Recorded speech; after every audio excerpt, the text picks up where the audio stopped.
I have Anne from Blake's Ice Cream with me, and we're going to talk about how she got into the industry and kind of the whole story behind Blake's and Anne. So this is going to be really fun. I'm really excited, actually. I am too.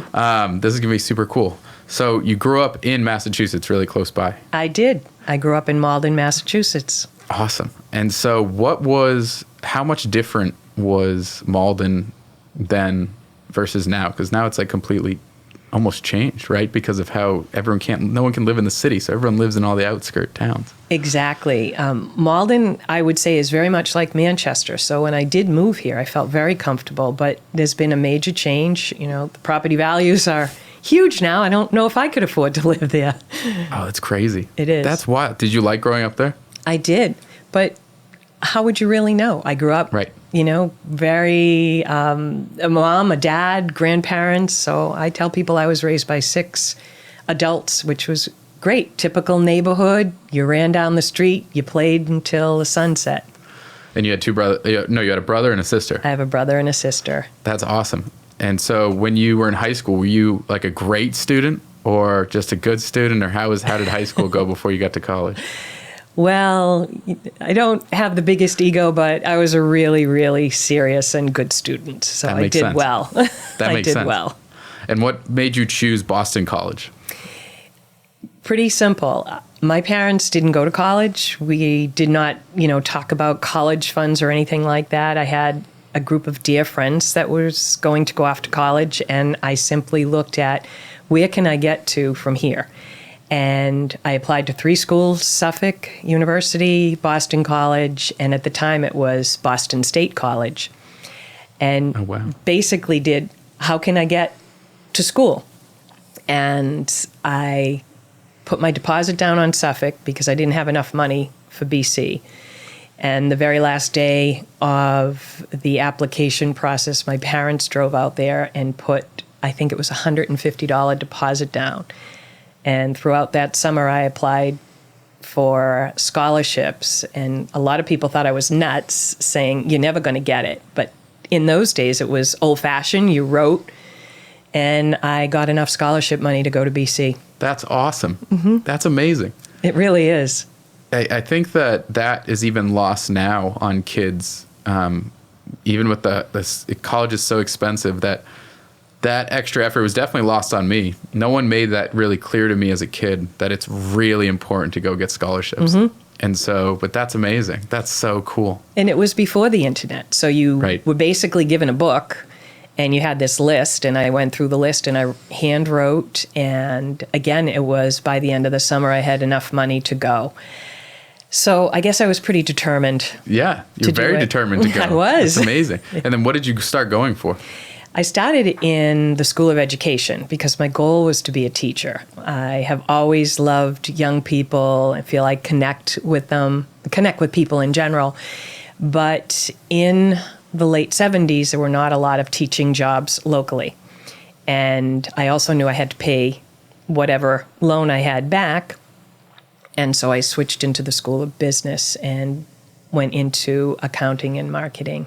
What made you choose accounting and marketing? You just loved numbers and loved being organized? Because that's like a very organized area of... It's funny. I worked at a bakery in high school when I was 15 and then switched to a restaurant which was owned by a Greek, which is pretty funny because all of this ties in some way, which I didn't know it would, but it did. Yeah. And I ended up becoming somewhat of a bookkeeper and then became a bookkeeper through this restaurant and then one in Faneuil Hall.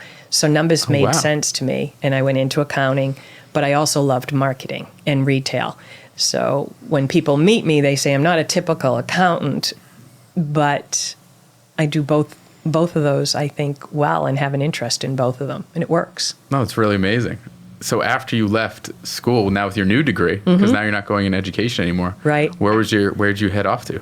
I got a job at Polaroid in Cambridge, and in the day, it was just a marvelous experience. Great training program, wonderful area. You could walk to the Charles River, and I've always loved that area. It's beautiful. Worked in a group of people that basically the president was on the third floor. I had no idea the job I landed, and was an analyst there. And they, after 2 years, would switch you or put you in another position, went into cost accounting. Loved Polaroid, was there during the introduction of Polavision, which was really a video camera before it was perfected. And Really? it was very exciting. It was really great. How fun was that company when they were in the, like, it just must have been. Loved it. And it gave me so many fundamentals in business and a cross section of opportunities. It was just a great company. It's unfortunate what's happened. What happened to them. Yeah. Did you go for your MBA while you were there? Were they offering to help pay for it? Or did you quit and then go back to school? No, it was actually much later. From Polaroid, I went to the big land of opportunity at Wang and worked there for 3 years. I liked Wang. What was Wang? Wang was Wang Computers. It was a competitor of digital. Oh, really? In the heyday again. And what became very clear to me when I was at Wang is I really did not like technical products. I needed consumer products. I lived, breathed consumer products. And I started to look for a job. Things were changing at Wang. And I got an opportunity to interview at HP Hood in Charlestown, which I said, no, I don't want to interview at a dairy company. Yeah. And I did. And it was the single best career move I made.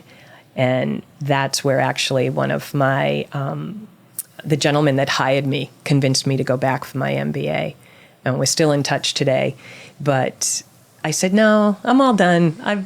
I have enough education. And he said, no, you need to go for it. This is an opportunity you can't pass up. And I did my MBA at night while I worked at HP Hood.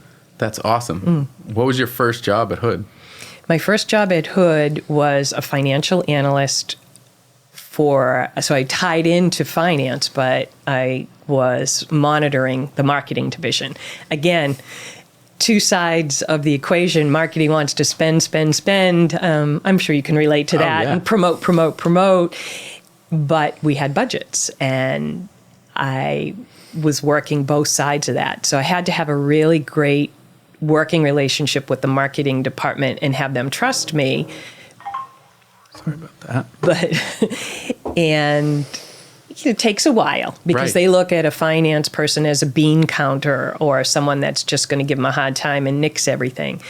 But it worked out wonderfully. So I got to see, how much went into the production cost and the advertising and how much they were going to spend on sampling, et cetera, et cetera. So it was wonderful education.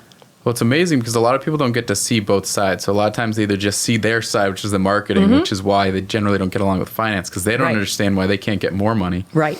And finance is looking at it from the other side, saying, well, we only have this much profit margin. We're trying to keep as much of that as possible. Right. So it's really cool to actually be in a position where not only are you seeing both, but you're absorbing it, where a lot of people I don't think would have absorbed it. They would have just been like, well, yeah, that's our, and they wouldn't have connected those two things. So that's really cool. When I actually was on the interview with, I believe he was the financial controller at the time, and he was ready to offer me the job, I said, just one more question. I'd like to meet the marketing, head of marketing, so that I can make sure that there's a good connection. And he didn't want me to meet him. Oh, he was really? afraid he would scare me off. But in the end, it was able to be bridged. We just got along, and I knew enough how to put the two pieces together. Thank God. Oh, that's awesome. And then is that how you became, after you got your MBA, is that how you became sort of the director of that whole division? The company went from an approach where all of finance reported into finance, all of operations into operations, et cetera, sales. And then we went into what they call the decentralized organization. So they had ice cream be one division, the cultured products, which was sour cream and cottage cheese, be another division. And they put me in charge of one of those divisions. So I went from like a straight financial role to basically being a general manager of a division. And it was a bit scary. I remember thinking, I can't do this. This is too big for me. But they had enough faith to push me forward. So at that point, I had sales, marketing, finance, operations, HR all reporting in for that division. And you were responsible for the bottom line. You had a budget. You lived by that budget. That's how your compensation was, or your bonuses were at the end of the year.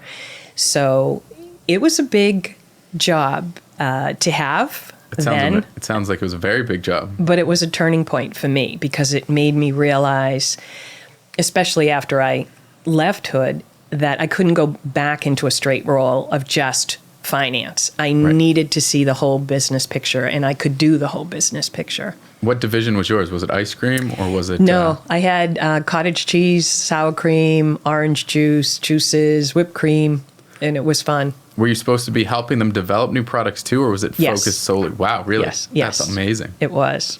And, you know, things that stand out, just talking to you, we had done a commercial that met with some resistance, and it was just like the smallest thing on orange juice, pouring it onto a table as a visual. And something that small, you realize, can get you into trouble because we got all this bad press that we were wasting food when people were starving, and it wasn't meant to be that way.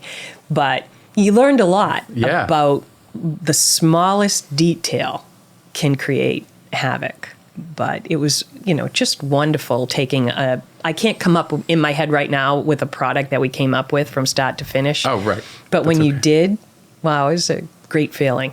I bet it was amazing. Mm-hmm. And what a cool thing to go from starting out in the company, kind of in sort of the accounting department and working with both sides, but then actually just ending up in charge of an entire division. Yes. That's really cool. And so what made you, I guess it was the fact that you guys were going to buy Hood from the company, the holding company that had them. Right. And because that fell through, because they then sold it to another group. Yes. You and your partners decided to leave. Yes. Going from being one of the top 30 in the company and ready to buy it out, and then having to not be sure of what your role would be and your voice in the future, it made sense to move. And I took a little time off. I had never had any time off since. Doesn't sound like No, it. I think I've been working since I was 9. Yeah. Yes. And then my two business partners, both a name Rick. One had the operations, and he also ran a division, and the other, real strategic thinker, a senior VP, decided they wanted to go off on their own, and they started looking at companies. I said, no, I'm fine. I'm going to go back to school. I think I'm going to teach. I'm going to do this for a while. And they came knocking on my door and said, we think we should all be in on this. We all have very complementary skills and could work together. And they came up, on a list came up, Blake's Creamery. For sale. For sale. Wow. Mm-hmm. And at the time, Blake's was more of a restaurant chain than it was an ice cream company, right? Yes. And Blake's is now 119 years old. So it was founded in 1900 by Edward Charles Blake. He had a dairy processor. There were never cows on the site that we occupy at on Main Street and Milford Street. And he went store delivery, and homes with bottled milk. And in the 60s, 1963, he opened his first restaurant. And it was very much like a Brigham's, a Bergstrom, Newport Creamery, where they made ice cream just for their own restaurant. And I give them a lot of credit because it was an act of survival, too. They knew they couldn't compete with people from H.P. Hood and Crowley in plastic and paper cartons. So they opened up Blake's as a lunch counter ice cream shop. And then they added dinner. Then they added breakfast. So when we looked at it, we were actually a little bit nervous about restaurants. We had no experience in that whatsoever, but we knew that they were doing well. There was a very local presence. They truly are the neighborhood restaurants. And what interested us was the ice cream and what we could do with that. And we knew we could take that and build from the base. That's really cool. So what year did you actually end up buying Blake's? 1998. It's been 22 years. That's amazing. Almost 22, yes. And then as you guys got into the operations of the company, you started closing down the restaurants that weren't doing so well because I think they had expanded too quickly maybe. Actually, before you guys got there. When we bought Blake's, there were 4 restaurants, and one was in Milford and one was in Portsmouth at the mall, and we knew that both of those were just about flat. So going into it, we knew that there was a possibility we either could renovate and change, but obviously the dynamic of the mall in Portsmouth, we knew where that was probably headed. And Milford, there had been a change in ownership, and a lot of the business moved more to the Nashua side. So we're very happy with the 2 in Manchester. We have a steady flow of customers. That's great for us, and we have concentrated on the ice cream, and probably will not expand into another restaurant. No, I think that was much more important. I think that you guys went into the more fun side and the side that really had this great area for growth. So you guys grew. Were they doing any wholesaling before you got there? Very little.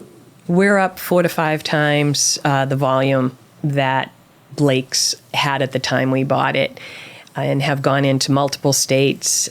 Took it from 35 flavors to almost 80. Wow. I don't think a lot of people know. I think a lot of people are always surprised when I talk to them that you guys have such a massive wholesale business.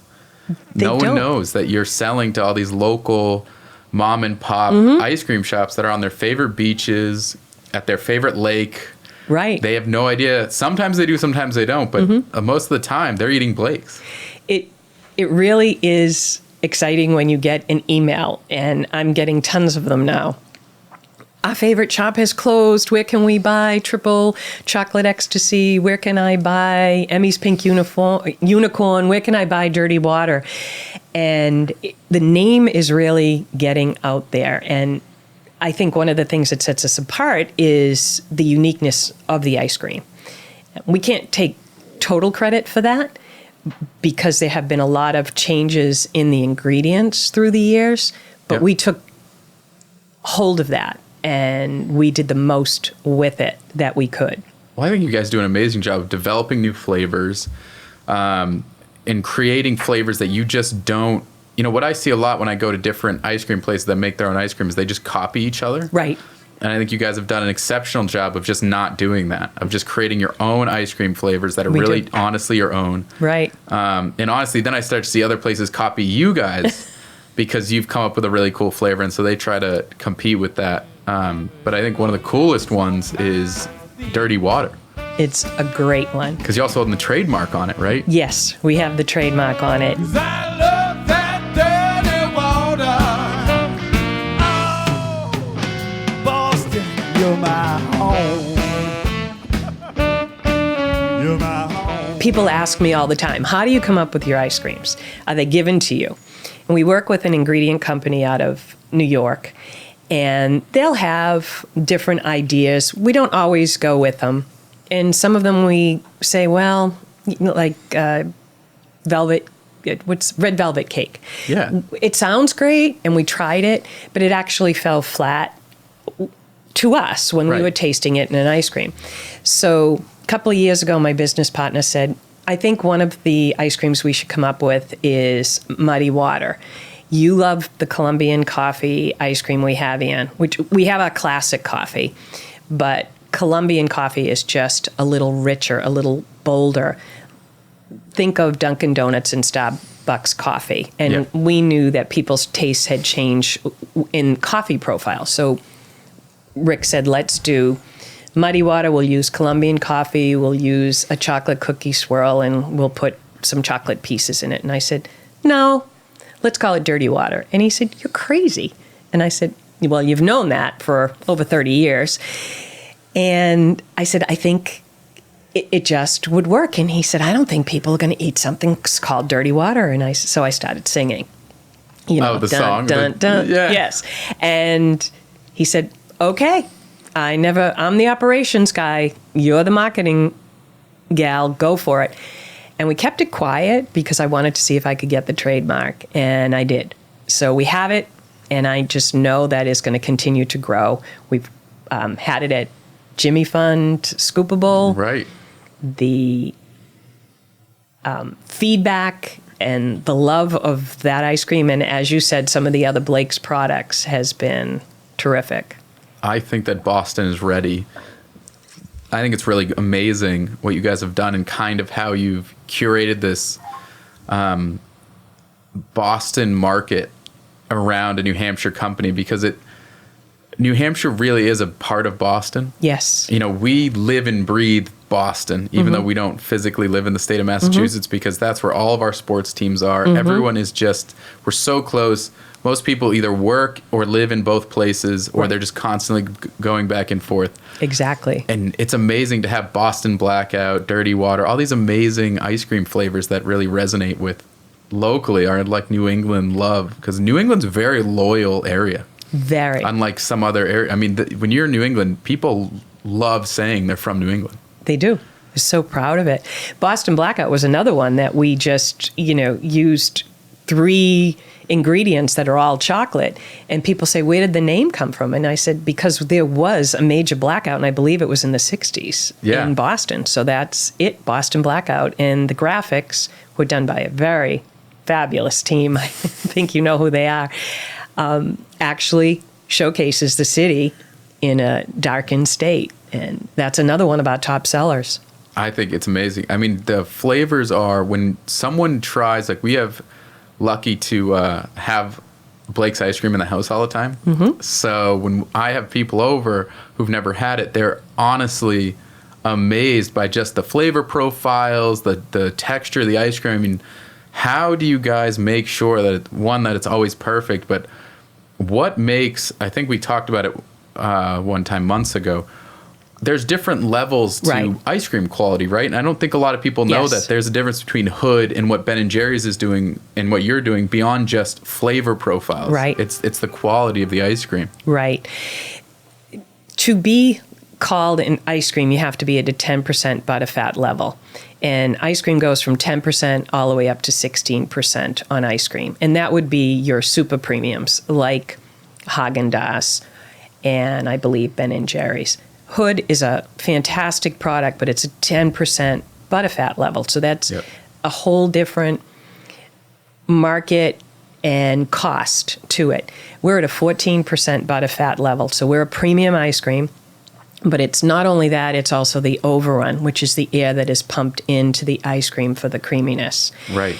And we use nothing but top quality ingredients. And I know people say that, but I also watch the cost. So I can assure you, I know that there's probably a less expensive chocolate swirl that we could put through. We use all top ingredients. So those 3 factors, and the staff that puts it together and watches it are critical. Pistachios is another good example. When the nut market goes out of sight, we didn't sway from the amount of pistachios or changing to a nut mixture. It is straight pistachios in pistachio ice cream. And our staff, I have to say, we have developed a team that they're like clockwork now, and thank God for them all. Big shout out to my ice cream team headed by Wendy and crew. And Rick, of course, my business partner, who had lots of experience in it. They know by taste. They know by feel. They just know. And we will stop a batch, and it doesn't go out. Yes. You'll just shut a whole batch down and just throw it away. Or do whatever gets done with it. Right. Like we came up with one that didn't work. So it was too light in the chocolate content. And we can donate that. There's nothing wrong with it. It just isn't what you would expect by going to one of our local stands or into our own restaurant. So we don't want you disappointed that you go in and get peanut butter 180 and it's light on peanut butter. Right. You just can't do that. No, that's true. I guess because you could, as easily as you can make a client by having amazing ice cream, and ice cream is always a first impression, so you can easily lose a client by them going and be like, that's not what it tasted like last time. Exactly. It's the quality and it's the service as well. I mean, my phone, and you've witnessed it, goes off. And it goes off on the weekend. And the last thing you can tell a customer if they're running short on vanilla for the weekend is they can't have it till Monday. That's lost sales. So we do whatever it takes to get them serviced and up and running. Things happen. Right. They have a freezer goes down. Somebody doesn't show up. Somebody left a door open one time to the whole unit. Oh, no. So, yes, not us. Right. But you have to service your customers and have that personal touch and connection.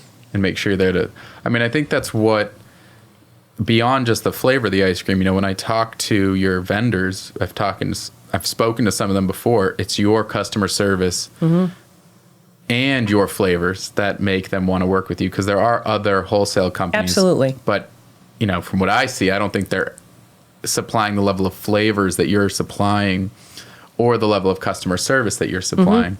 But they are there. And so you are in competition with them. But I just think it's amazing kind of what you guys have curated and created this really amazing wholesale company on top of these wonderful restaurants. And I really think that I can see how everything is coming together. And I think you guys you're just growing. It's just so fun to see. It is fun. And the dirty water and everything coming together. I just think it's amazing. But it is fun to learn and teach people about the levels of ice cream quality, because I don't think they know. No. I don't think people know the differences. No. And I've talked to some people and I said, look, I can't be the lowest price that you're getting from a vendor in Massachusetts. But I assure you that you will get the best ice cream, the most creative that we can do. Every year we come out with 3 new ones. And did they all work? No. Right. But that's okay. Some are one-hit wonders. We did Twinkie Cake one year to capitalize on when Twinkie Cakes were almost in extinction.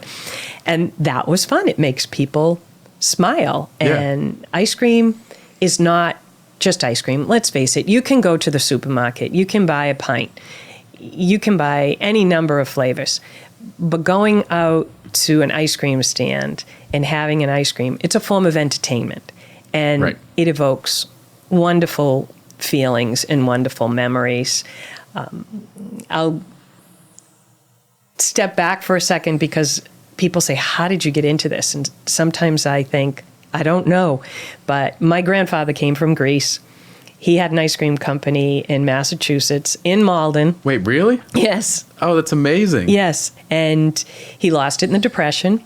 And he ended up becoming an ice cream man. The typical... He was Nick. He had his little cap. He had an ice cream or a fleet of ice cream trucks. And he used to take us when we were kids to help him sell at some of the football stadiums in Massachusetts that didn't have their own concession stands. And that's when I said I was working at 9 years old. I was selling the Cokes for $0.25, and my brother was on the ice cream truck. And one of my fondest memories is after Easter, he would make us sit at the table and say, okay, well, now that we had dinner, we all can go. And we'd be out that door and running down the street to his ice cream truck and getting ice cream novelties off the truck and having just a great time. So I always remember that. And if you can bring a smile to someone's face and have a funny little story about your ice cream, it makes all the difference in a day. That's amazing. So it really did come full circle. It did come full circle. So somewhere he's watching. Knowing that you're back in the business and doing it amazing. And Blake's has nothing to do with my grandfather. Right. But it has everything to do with it. Right. Well, it's the first thing that got you excited about it, right? Right. I mean, it's so interesting to see people have these early experiences really early in their life that they think mean nothing. It's just your grandfather owned an ice cream company or an ice cream truck company. And then later in life, you figure out, well, that's what got me so excited about branding and marketing. Right. That's why I like retail, because I was selling at 9. And that's like what got you into what you did. And then it all comes together. And you have to love people. You have to love people to be in retail. Yeah. Yes. You It's do. just part of the deal. Part of the deal. Yeah, their quirks, everything. Exactly. And you always have to smile. You do. You have to work around those quirks sometimes. Yeah. You know. Oh, yeah. But even, full disclosure, I went on a sale call for you once back then, and it was the maybe easiest sales call I've ever, because your ice cream just spoke for itself. It does. And your brand speaks for itself on the customer service side. So it was very easy. I mean, they were just so excited to have Blake's because they've tried it at other places and they knew. I mean, it's just such a cool thing. It is. It's throughout this process, I think a lot of people look at different companies, including like a Blake's and any other business, and they see success and they don't see the difficulties.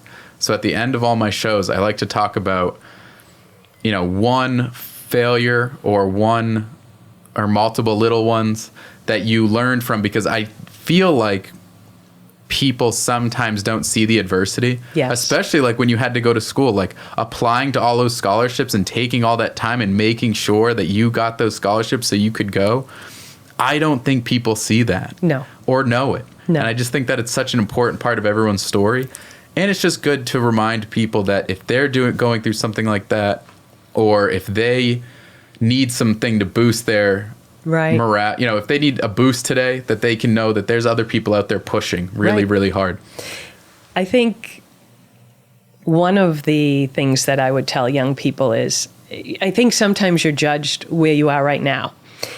Although Rick and I are very hard workers, and we don't go off to Florida for 6 months and just collect a check. Both of us have been working individuals for a whole life. I commuted to BC. It could take me 2 hours sometimes to get there. Bus, train, trolley. People don't know that. When some of your classmates were going off to vacation, they'd say, "Where are you going?" And I'm work. I had 2 Right. jobs, but I didn't know any better. And I'm not whining about that. It's just who and where I was. And I always tell my niece and nephews that working from a young age is a very positive experience. You get to work with people. You get to develop common sense. You're not behind a screen all day. So there's nothing wrong with working at a young age, I agree. as opposed to just being given the whole education, which I was not. Not because they didn't want to, they couldn't. My parents couldn't, but I hit the jackpot with parents and grandparents. And after that, did I get every job I wanted? Probably not. I loved what I did. The rug was pulled out from under us with the ESOP at Hood. I probably would still be at Hood. So there were disappointments along Right. the way. At Blake's, we went into it. There were 3 of us, and we were gung-ho, ready to go. We were friends, and we were very much a balanced team. Sadly, one of our partners got sick 2 years in, and the world rocked again. And Rick and I were there for him during his illness, bought him out. So there have been setbacks. And are there times when the economy's been a little rough? Sure. Right. Our employees, do once in a while something happen that you just are disappointed? Of course. It's hard work. Right. And it's just the way it is. And it's okay. Yeah. Because what else would I be doing? Vacationing all the time? You'd be running Hood, I guess. I'd be running yeah, Hood. That's yeah. right. They've done very well, and we actually still buy our mix and products from Hood, so we have a wonderful relationship with them. No, they're All a great good. company. Now you've built your Yeah. own company. Now we built our own. Yeah, which Yes. is just amazing. Yes. Thank you for coming in to talk with me today. Thank you, Mr. I really Billman. appreciate it. Alex. Thank you, everyone, for listening today. And follow us on YouTube, Facebook, Instagram, and leave us a 5-star review if you have a chance. Thanks.